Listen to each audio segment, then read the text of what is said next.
तव कथामृतं तप्तजीवनं कविभिरीडितं कल्मषापहं श्रवणमंगलं श्रीमदाततं भुवि गृह्णन्ति ये भूरिदा जनाः। श्री श्री रामकृष्ण कथामृत चतुर्थ खंड चतुर्दश परिच्छेद पृष्ठा 164। श्रीरामकृष्ण दक्षिणेश्वर रे कैप्टेन और नरेंद्र प्रभृति गहन रे ठाकुरंकर गलरगर सूत्रपात। श्रीरामकृष्ण दक्षिणेश्वर काली मंदिर रे सही परिचित घरे विश्राम करुछंती। आज शनिवार 13 जून 1885 ख्रीष्टाब्द ज्येष्ठ शुक्ला प्रतिपद ज्येष्ठ मासर संक्रांति अपराह्न 3टा।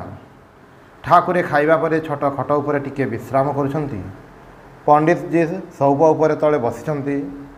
जड़े सकातुरा ब्राह्मणी घरर उत्तर द्वार पाखरे ठिया होइछंती। किशोरी मध्य अछंती। मास्टर आसी प्रणाम कले। सांगरे द्विज प्रभृति अछंती। अखिल बाबूंकर प्रतिवेशी मध्य बसिछंती। तांको सांगरे जड़े आसामवासी युवक। ठाकुर श्रीरामकृष्ण टिके असुस्थ अछंती। गला दरज और सर्दी होइछि। गलरगर एही प्रथम सूत्रपात। विशेष गरम जगु मास्टरंकर मध्य देह असुस्थ। ठाकुरंकु सर्वदा दर्शन करने को दक्षिणेश्वर को आसी पारि नाहांती। श्रीरामकृष्ण कहउछंती, वाह तुमे आसीछ। तुमे देइथिबा बेलटी भारी भल। तुमे किपरि अछ? मास्टर कहउछंती, आज्ञा आग अपेक्षा टिके भल अछि।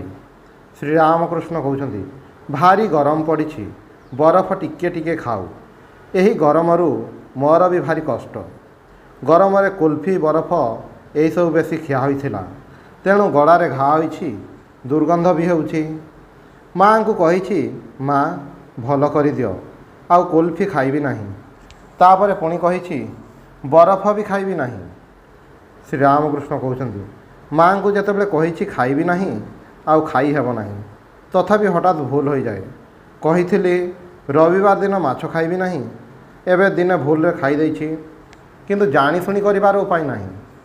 दिने जन को गडु नहीं झाऊ बण को जीवा कहली, किंतु से झाड़ा जाइथिला।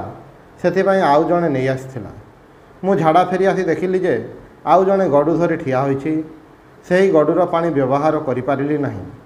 प्रथम जनक आसी पानी न देवा पर्यंत हाथ में माटी लगाई ठिया होई अपेक्षा कली। कौन करिबी? जेतेबेले सब त्याग करने को लगिली, सेतेबेले माँ को पादपद्म फूल दे कहली, माँ एई नियो तुमर सूची, एई नियो तुमर असुचि, एई नियो तुमर धर्म, एई नियो तुमर अधर्म, एई नियो तुमर पाप, एई नियो तुमर पुण्य, एई नियो तुमर भल, एई नियो तुमर मंद, मते सुधा भक्ति दियो। किंतु ए कथा कहि पारिली नाही जे एई नियो तुमर सत्य, एई नियो तुमर मिथ्या। जने भक्त बरफ आनिछंती। ठाकुरे बारंबार मास्टर को पचारुछंती, होई हे कौन खाइबी? श्रीरामकृष्ण अवशेष आउ बरफ खाइले नाही। मास्टर विनीत भाव में कहउछंती, आज्ञा तेरे माँ को सांगर परामर्श नक खातु ना। श्रीरामकृष्ण कहउछंती, सूची असुचि यह भक्ति और भक्तों पाई, ज्ञानी पाई नुहे। विजयंकर सासु कहिले, कहीं मोर आउ कौन होइछि? एबे मध्य समस्त हाथरू खाई पारु नाही। मु कहिली, समस्त हाथरू खाइले कौन ज्ञान हुए? कुकुर तो जहाँ ताहा खाए, सेथिपाई कुकुर कौन ज्ञानी? मास्टरंक प्रति, मु 5 प्रकार तरकारी खाए कहीं काले एक बागिया हेले एमानकु अर्थात भक्त मानकु छाड़िबा को पड़िबो। केशव सेन को कहली, आउ बेसी आगेइले तुमर दलफल रहिबा नाही। ज्ञानी पाई दलफल मिथ्या स्वप्नवत। माछ छाड़ीदेली। प्रथमे प्रथमे कष्ट होउथिला, परे आउ कष्ट हैला नाही। चढ़ेईर बसा को जदि कहीं पड़ी दिए, से आकाश को आश्रय करी उड़ी उड़ी बुले।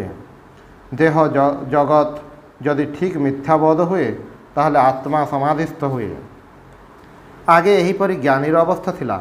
लोके भल लागंती नाही। हुए तो शुणिले हाट खोलारे अमुक ज्ञानी किंबा भक्त जणे अछि, किंतु किछि दिन पर शुणिली जे से लोक मरी जाइछि। सेथिपाई आउ लोक भल लागुनथिले। एहा परे से अर्थात माँ तलको मन खसाई आनिले। भक्ति भक्तर मन को रखिदेले। मास्टर अबाक।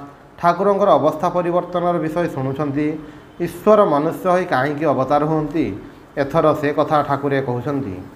श्रीरामकृष्ण मास्टरंक प्रति, मनुष्य लीला कहीं जान? ଏହି ମାଧ୍ୟମରେ ତାଙ୍କର କଥା ଶୁଣିବାକୁ ମିଳେ। ଏହା ଭିତରେ ତାଙ୍କର ବିଳାସ, ଏହା ଭିତରେ ସେ ରସ ଆସ୍ୱାଦନ କରନ୍ତି। ଅନ୍ୟ ସବୁ ଭକ୍ତମାନଙ୍କ ଭିତରେ ତାଙ୍କର ସାମାନ୍ୟ ପ୍ରକାଶ। ଯେପରି ଗୋଟିଏ ଜିନିଷକୁ ବହୁତ ଶୋଷିଲେ ଟିକିଏ ରସ, ଫୁଲ ସବୁ ଶୋଷି ଶୋଷି ଏତେ ଟିକିଏ ମହୁ। ମାଷ୍ଟରଙ୍କ ପ୍ରତି ତୁମେ ଏ କଥାଟି ବୁଝିଛ? ମାଷ୍ଟର କହୁଛନ୍ତି, ଆଜ୍ଞା ହଁ, ଭଲ ଭାବରେ ବୁଝିଛି। ଠାକୁର ଦ୍ୱିଜଙ୍କ ସହିତ କଥା କହୁଛନ୍ତି। ଦ୍ୱିଜଙ୍କ ବୟସ 15-16 ବର୍ଷ ହେବ।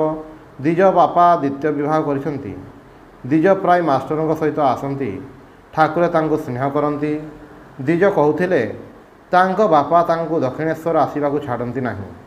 ଶ୍ରୀରାମକୃଷ୍ଣ ଦ୍ୱିଜଙ୍କ ପ୍ରତି, ତୋର ଭାଇମାନେ କ'ଣ ମୋତେ ଅବଜ୍ଞା କରନ୍ତି? ଦ୍ୱିଜ ନୀରବ। ମାଷ୍ଟର କହୁଛନ୍ତି, ଆଉ 2-4 ଥର ସଂସାରର ଧକ୍କା ଖାଇଲେ ଯେଉଁମାନଙ୍କର ଯାହା ଅବଜ୍ଞା ଅଛି ତାହା ଚାଲିଯିବ। ଶ୍ରୀରାମକୃଷ୍ଣ କହୁଛନ୍ତି, ବିମାତା ରହିଛି, ଧକ୍କା ତ ଖାଉଛନ୍ତି। ସମସ୍ତେ ନୀରବରେ ବସିଛନ୍ତି। ଶ୍ରୀରାମକୃଷ୍ଣ ମାଷ୍ଟରଙ୍କ ପ୍ରତି, ଏହାକୁ ଅର୍ଥାତ୍ ଦ୍ୱିଜକୁ ପୂର୍ଣ୍ଣ ସହିତ ଦେଖା କରାଇ ଦିଅ। ମାଷ୍ଟର କହୁଛନ୍ତି, ଆଜ୍ଞା ହଁ, ଦ୍ୱିଜଙ୍କ ପ୍ରତି ପାଣିହାଟି ଯାଅ। ଶ୍ରୀରାମକୃଷ୍ଣ କହୁଛନ୍ତି, ହଁ, ସେଥିପାଇଁ ସମସ୍ତଙ୍କୁ କହୁଛି, ଆକୁ ପଠାଇ ଦିଅ, ତାକୁ ପଠାଇ ଦିଅ। ମାଷ୍ଟରଙ୍କ ପ୍ରତି, ତୁମେ ଯିବ ନାହିଁ? ଠାକୁରେ ପାଣିହାଟି ମହୋତ୍ସବକୁ ଯିବେ, ସେଥିପାଇଁ ଭକ୍ତମାନଙ୍କୁ ସେଠାକୁ ଯିବା ପାଇଁ କହୁଛନ୍ତି। ମାଷ୍ଟର କହୁଛନ୍ତି, ଆଜ୍ଞା, ଇଚ୍ଛା ଅଛି। ଶ୍ରୀରାମକୃଷ୍ଣ କହୁଛନ୍ତି, ବଡ଼ ଡଙ୍ଗା ଯିବ, ଟଣମଣ ହେବ ନାହିଁ। ଗିରିଶ ଘୋଷ ଯିବ କି ନାହିଁ? ଠାକୁରେ ଦ୍ୱିଜଙ୍କୁ ଏକଲୟରେ ଦେଖୁଛନ୍ତି। ଶ୍ରୀରାମକୃଷ୍ଣ କହୁଛନ୍ତି, ଆଚ୍ଛା, ଏତେ ପିଲା ଅଛନ୍ତି, କିନ୍ତୁ ଇଏ ବା କାହିଁକି ଆସେ? ତୁମେ କହ ତ। ଅବଶ୍ୟ ଆଗରୁ କିଛି ଅଛି। ମାଷ୍ଟର କହୁଛନ୍ତି, ଆଜ୍ଞା ହଁ। ଶ୍ରୀରାମକୃଷ୍ଣ କହୁଛନ୍ତି, ସଂସ୍କାର, ପୂର୍ବ ଜନ୍ମରେ କର୍ମ କରାଯାଇଛି। ଶେଷ ଜନ୍ମରେ ସରଳ ହୁଅନ୍ତି। ଶେଷ ଜନ୍ମରେ ପାଗଳାମୀ ଭାବ ଥାଏ। ତେବେ କ'ଣ ଜାଣ? ତାଙ୍କର ଇଚ୍ଛା। ତାଙ୍କ ହଁରେ ଜଗତରେ ସବୁ ହେଉଛି। ତାଙ୍କ ନାଁରେ ହେବାଟା ବନ୍ଦ ହେଉଛି। ମଣିଷ ପକ୍ଷରେ ଆଶୀର୍ବାଦ କରିବା ମନା। କାହିଁକି? ମଣିଷର ଇଚ୍ଛାରେ କିଛି ହୁଏ ନାହିଁ, ଈଶ୍ୱରଙ୍କ ଇଚ୍ଛାରେ ହୁଏ ଏବଂ ଯାଏ। ସେଦିନ କ୍ୟାପ୍ଟେନ୍ ପାଖକୁ ଗଲି। ଦେଖିଲି ରାସ୍ତାରେ ଯୁବକମାନେ ଯାଉଛନ୍ତି। ସେମାନେ ସମସ୍ତେ ଏକା ପ୍ରକାରର। ଦେଖିଲି 19-20 ବର୍ଷର ଯୁବକ। ଭାଙ୍ଗ ପକାଇ ମୁଣ୍ଡ କୁଣ୍ଡାଇଛି, ପାଟିରେ ହୁଇସିଲ୍ ମାରି ମାରି ଯାଉଛି। କେହି ନଗେନ୍ଦ୍ର, କ୍ଷୀରୋଦ ଡାକି ଡାକି ଯାଉଛି। ଦେଖିଲି କେହି ଘର ତମଗୁଣି ବଂଶୀ ବଜାଉଛି। ସେତିକିରେ କିଛିଟା ଅହଙ୍କାର ହୋଇଛି ଦ୍ୱିଜଙ୍କ ପ୍ରତି।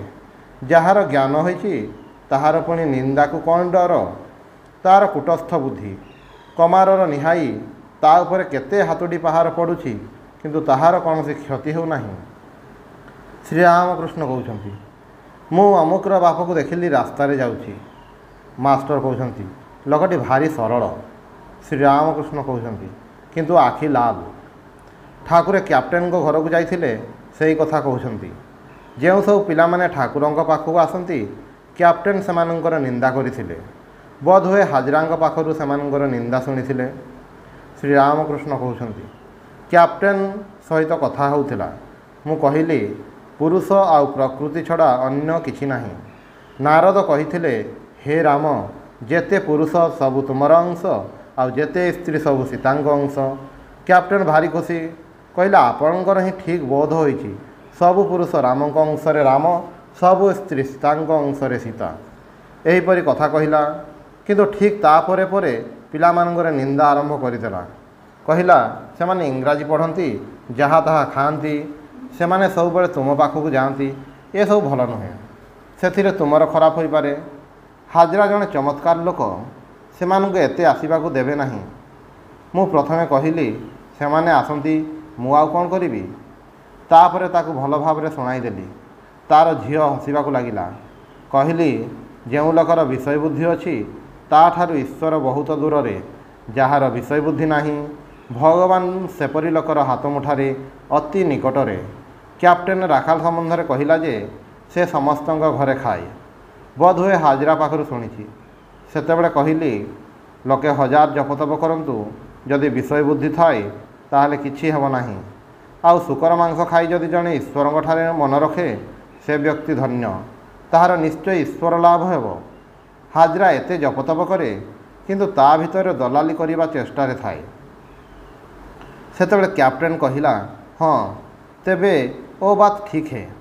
तापर मु कहली वर्तमान तुम्हें कहल सबु पुरुष राम अंशरे राम और सबु स्त्री सीता अंशरे सीता, पुणी वर्तमान एपरी कथा कौच। कैप्टेन कहला से कथा ठीक जे तुम्हें तो आउ समस्त भल पाऊना। मु कहली आप नारायण हाँ सबु पानी नारायण, किंतु केउ पानी पिया हुए, केउ पानी रे गाधुआ हुए, केउ पानी रे शौच काम हुए। तुमर यही जो स्त्री और कन्या बसुँच मु देखुची साक्षात आनंदमयी। कैप्टेन सेतेबेले कहले हाँ हाँ ओ ठीक है। सेतेबेले पुणी मोर पाद छुईवाक आसिला। यह कही ठाकुरे हसिबाकू लगिले। एथर ठाकुरे कैप्टेनकर गुण विषय कहते। कैप्टेनकर बहुत गुण, प्रतिदिन नित्यकर्म, निजे ठाकुर पूजा करे, केते प्रकार स्नान मंत्र। कैप्टेन जड़े बड़ कर्मी, पूजा जप आरती पाठ और स्तव ये सब नित्यकर्म करे। मु कैप्टेन को गाड़ी देली, कहली पढ़ापढ़ी करी सब खराब करिछ, आउ पढ़ नहीं। कैप्टेन मोर अवस्था विषय कहला उड्डीयमान भाव, जीवात्मा आउ परमात्मा। जीवात्मा जेपरी गोटे पक्षी आ परमात्मा जेपरी आकाश चिदाकाश। कैप्टेन कहला तुमर जीवात्मा चिदाकाश रे उड़े, सेथिपाई समाधि सहास्य। कैप्टेन बंगाली मानकर निंदा कला, कहला बंगाली माने निर्बोध, पाखरे माणिक रही चिन्हिले नहीं। कैप्टेन रो बापा भारी भक्त थिले, इंग्रेज को फौजरे सुबादार काम करुथिले, युद्ध क्षेत्र में पूजा करुथिले। गोटे हाथ में शिव पूजा, अन्य हाथ में तरबारी और बंधुक मास्टर प्रति। तेबे कौन जान राति दिन विषय कर्म जेतेबेले जाए देखे जे स्त्री और पिला माने घेरी रही, पुणी मझिरे मझिरे लोक माने हिसाब खाता आणती। थरे थरे ईश्वर आड़ को मन जाए, जेपरी विकार रोगी विकारर निशा लगी रही। थरे थरे चेता पशे, सेतेबेले पानी पीबी बोली चित्कार करे, पुणी पानी देवा बेले अज्ञान हो जाए, किछि होश रहे नहीं। मु तेणु ताको कहली तुमे कर्मी। कैप्टेन कहला आज्ञा मोर पूजापूजी करिबारे आनंद हुए, जीवर कर्म छड़ा अन्य उपाय नहीं। मु कहली किंतु चिरकाल कौन कर्म करने को हेब। महुमाछी केतेबेले पर्यंत गुणु गुणु करे, जे पर्यंत फूलरे बसी न थाए, मधुपान बेले गुणु गुणु बंद हो जाए। कैप्टेन कहला आपण परी आमे कौन पूजापूजी और अन्य कर्म त्याग करिपारिबु, ताहार कथार किंतु ठीक नहीं। केतेबेले कहे एसबु जड़, आउ केतेबेले कहे एसबु चैतन्य। मु कहे जड़ पुणी कौन, सबु किछि चैतन्य। ओम निरंजनम नित्यमनंतरूपम भक्तानुकंपाधित विग्रहं वै ईशावतारं परमेशमीड्यं त्वं रामकृष्णं शिरसा नमामि।